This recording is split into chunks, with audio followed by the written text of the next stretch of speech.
Ya, kronologis penangkapannya yaitu bahwa pada hari Sabtu tanggal 6 kapal Malaysia memasuki perairan Indonesia tanpa dokumen yang resmi dan menggunakan alat tangkap yang dilarang, yaitu alat tangkap trol.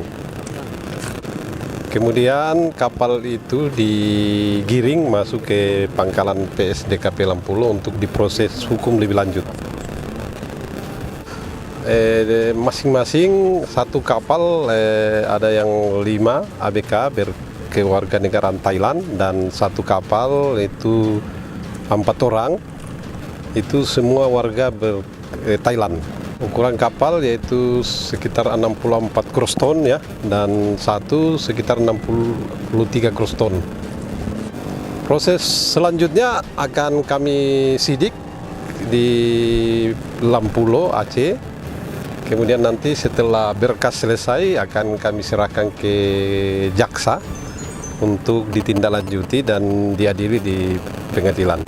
Informasi awal ya, tapi belum saya pastikan betul, sepertinya satu kapal ini memang pernah ditangkap oleh kami ya di Belawan, tapi nanti untuk lebih lanjut kami belum sampai, nanti kami akan selidiki, tapi informasi awal seperti itu, bahwa satu kapal ini pernah dilelang dan dibeli lagi ya oleh pemilik di sana. Nah, ini adalah suatu kendala yang memang nanti harus kita koordinasikan untuk tidak terjadi hal-hal seperti ini lagi. Jadi kita kerjanya hanya menangkap kemudian dan dipakai lagi untuk mencuri.